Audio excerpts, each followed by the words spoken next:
Welcome to this, the first epic video in my 4-part series where I will be saturating your ass with juicy and succulent knowledge on how to develop a portrait painting in oil. Florence Academy of Art style. Here's the progression.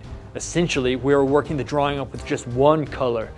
In addition, I have made an extra video on how to mix flesh tones with a limited palette, specifically for the series.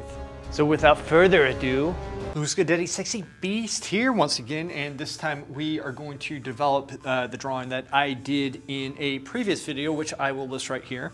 What I am doing right now, we're going to be working with a limited palette during the course of these videos, and essentially that's Ivory Black. I'm using Indian Red, Yellow Ochre, and a Kremnitz White. Kremnitz White limits the palettes, but today in this video, what I'm going to do is just show you exactly how to monochrome this. We're just going to use one value, and what are we going to do? Are we going to go in, start modeling the eyelashes and putting the colors in and making it look pretty so we can show our moms? No, idiots.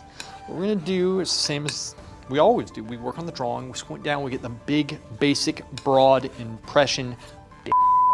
Purposefully left this white. Why did I leave it white? Because, my dear peasant, I wanted to demonstrate to you something that is very important in paint. That is, when you are keying up your values, that is for you idiots, placing the values and placing the paints down, the white, you see, will contrast the colors, and it will make all the colors look darker than they actually are. So by the time that we fill in the board, in fact, the colors then appear a little bit lighter to us, and we're like, why'd that happen? Oh my gosh, this is horrible. So let me demonstrate to you exactly what I'm talking about here. I left on the back, actually, this was meant to be painted on the back side, which I put a grind on, an imprimatura, which I did a video on, which I will link again right here. It's at the very end of the video, a very masterful video.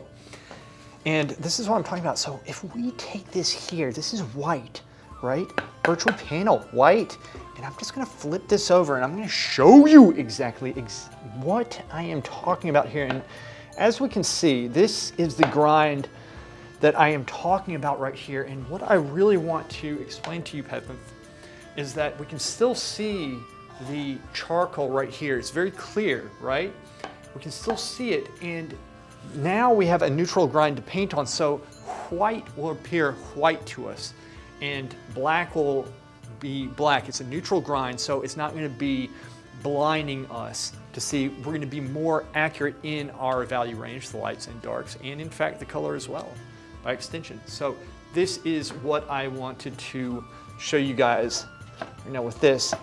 Getting back to the work, what are we going to do here? What are we going to do? I am just simply going to blot this in with a single black-red mixture, okay? And I'm gonna be using just a touch, just a smidgen, just a smidgen of walnut oil, and just to loosen the paint up just a little bit. And I'm going to keep this relatively thin, all right? And I'm not using a ton of oil. I don't want it runny, okay? And are we going to just go and fill the lines in like a little coloring book, like we're 3 years old? No, we don't. We're thinking about the drawing. We're trying to look at the drawing, get the impression of the drawing, which we do squinting down, and we want to simplify it with big, basic, broad shapes.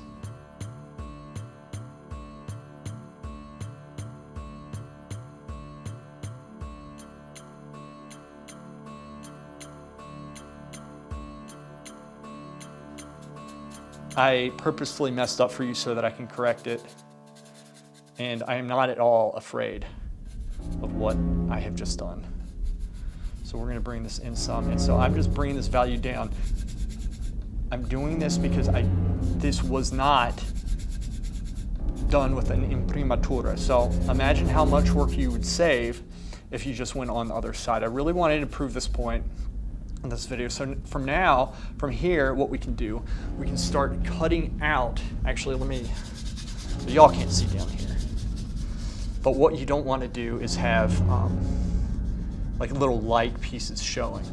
So even here, I want it very even, and then I'm just going to come back in and kind of cut it out with the cloth. So essentially what we're doing, we are just blocking this in as basic as we can, and now I'm going to start trying to fix the shapes here. As we can tell, this is too large, this shadow shape.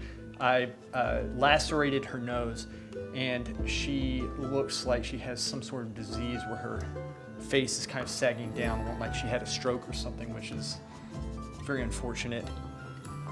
And I broke her nose as well here, and she does look like a burn victim with all the speckles and spots, but what do? Do we panic? No, we don't. We unify. I'm gonna do what's called a massage technique. I'm just gonna massage this in just a little bit right here. And so I'm going to smooth this out and thereby unify what I have done. I am going to, in fact, speed this process up just a little bit for you. All right, and I'm going to correct this drawing and get it to the point where I think it's good to go to the next stage. But before I do, know that when I'm time-lapsing this, that is time, that's like 2 or 3 days that I want you guys, especially beginners, working on this. Take your time at this stage. Don't think that I need to get to the color to move it forward, right? I want you thinking I need to get the drawing correct.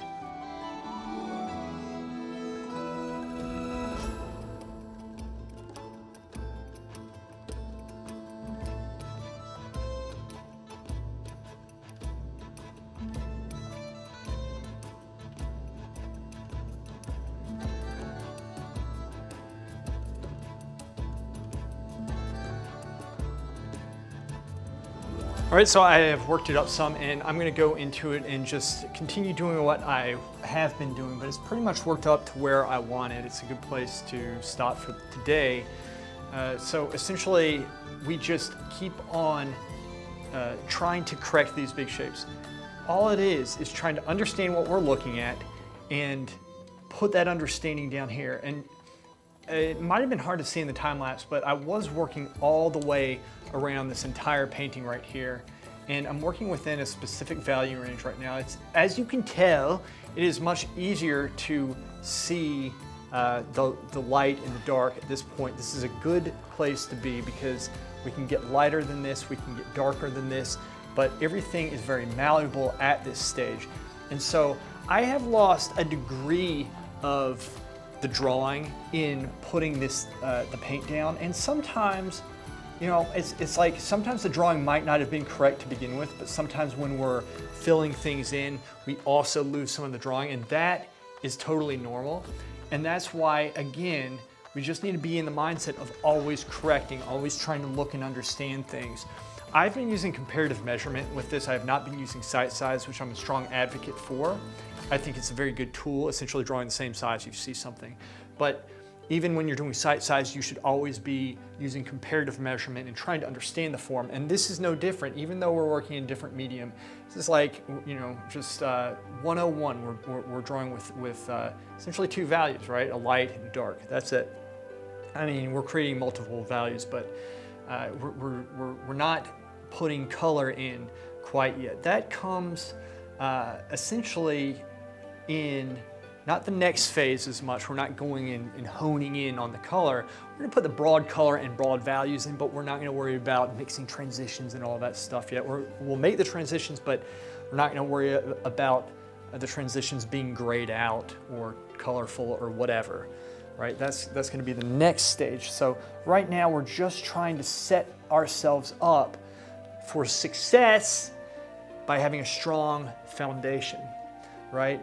So if you guys have watched my videos before on drawing, you can take those same concepts into this type of work right here. And maybe it makes more sense, hopefully it makes more sense to you why I spend so much time on the drawing process, because it is so important. Imagine if we could just get this drawing there perfect, then we could just get to the lights and the darks and the color much quicker. But what am I doing right now? I am looking at the whole thing, trying to fix, trying to correct, trying to understand exactly what I am looking at here.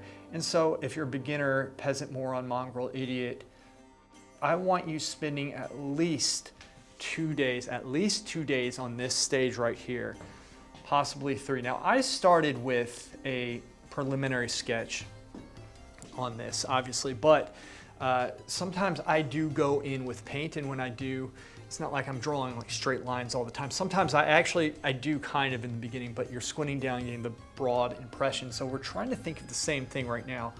It's okay to make some mistakes, but we do want to weed out as many as possible at this stage.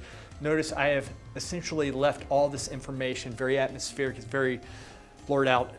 I know that there's the jaw and the neck there, but I'm choosing to leave that as it is for simplicity's sake. I'm not going to put that in quite yet until I know everything else is in fact correct, because there's still some things off, and I can still be flexible because this is, I think, far enough along where if I wanted to, I could go in with some basic color values, about 3 or 4 of them, very broadly mixed. I'll go over that in the next video, and continue doing what I'm doing right now, but with the brush. I think it would really help to go in, especially like working this area in the brush and getting the details. This eye looks off to me. So there's still things that I need to correct, but like I'm doing right now, I'm working all over this drawing right now and just trying to see the overall light shape, impression, everything, and correct the values, correct whatever I can see, the shapes. All right, so my friends, this is essentially the first stage in getting just the monochrome basic block in. Even right now, I haven't taken a break since I started, but even now I see some things that need to be corrected. That's okay, they can be corrected. That's why we spend time doing it. And in the next video, I will expertly show you exactly how we go through and mix the colors and start applying this on the work. Until next time, Luska Diddy, out!